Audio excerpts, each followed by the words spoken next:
الرحیم نحمدہ ونصلی ونسلم علی رسولہ الکریم۔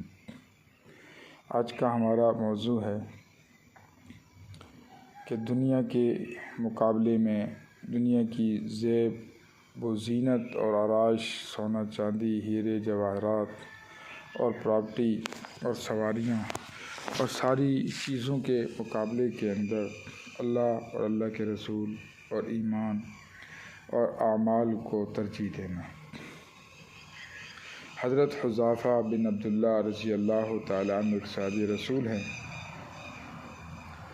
تو اب اس صحابی رسول جو بڑے بہادر تھے، جنگجو تھے، نڈر تھے، یہ 3 صاحب جا رہے تھے تو راستے میں کافروں نے ان کو پکڑ لیا، اور اس وقت کا جو بادشاہ تھا مجوسی، اس کے پاس لے گئے۔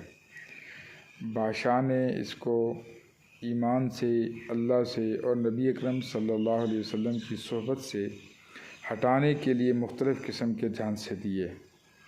اس بادشاہ نے کہا، حذیفہ تم محمد صلی اللہ علیہ وسلم کا ساتھ چھوڑ دو، والعیاذ باللہ، اس کے مقابلے میں تمہیں آدھی بادشاہت دے دوں گا، یعنی جتنی بادشاہت میری ہے آدھی بادشاہت تیرے، اس میں سے سونا بھی، چاندی بھی، ہیرے بھی، زمینیں بھی، اور اسی طرح آدھے ملک پر تیری جو ہے حکمرانی ہوگی۔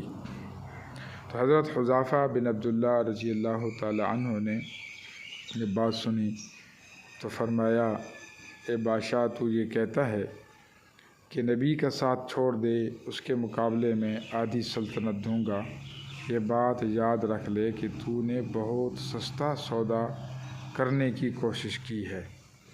اگر تو مجھے ساری سلطنت، ہیرے جواہرات، پراپرٹی، مکانات، سواریاں، یہ زیب و زینت، یہ ساری چیزیں بھی مجھے دے دے، اور اتنا کہہ کہ ایک آنکھ جھپکنے کے بقدر محمد کا ساتھ چھوڑ دوں۔ اب اس میں کتنی دیر لگتی ہے؟ 1 سیکنڈ کے لیے، یعنی ایک آنکھ جھپکنے کے بقدر حضرت محمد صلی اللہ علیہ وسلم کا ساتھ چھوڑ دے۔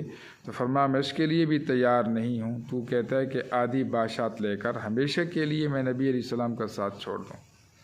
اب بادشاہ سمجھ گیا کہ یہ بڑا مضبوط ہے، اس کو ڈرانے کے لیے بادشاہ نے ایک حیلہ کیا۔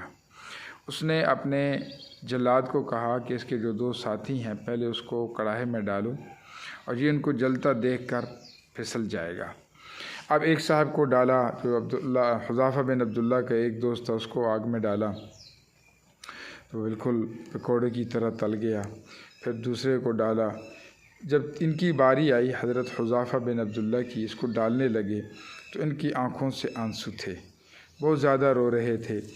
تو اس جلاد نے بادشاہ کو بتایا کہ لگتا ہے یہ حذیفہ بن عبداللہ ڈر گیا۔ تو بادشاہ نے کہا، اندر لے آؤ۔ جب ان کو اندر لے جایا گیا، پوچھا تو انہوں نے کہا، نہیں بادشاہ سلامت، تم میری رونے کی ترجمانی غلط نہ کرو، میں اس لیے رو رہا ہوں، یہ شکرانے کا رونا ہے کہ اے اللہ، تو نے ایک جان دی اور آج وہ جان تیری ذات پر، محمد علیہ السلام پر قربان ہو رہی ہے۔ اے اللہ، کاش اتنی جانیں دیتا جتنے میرے جسم کے بال ہیں، اور میں اتنی بار مرتا، شہید ہوتا، پھر زندہ ہوتا، شہید ہوتا، پھر زندہ ہوتا۔ یہ بادشاہ مجھے کڑاہے میں ڈال دیتا، میں مر جاتا، پھر زندہ ہوتا، یہ پھر مجھے ڈال دیتا، پھر میں زندہ ہوتا، تو جسم کے کتنے بال ہوتے ہیں، لاکھوں دفعہ میں زندہ ہوتا، اور یہ مجھے جلاتا رہتا۔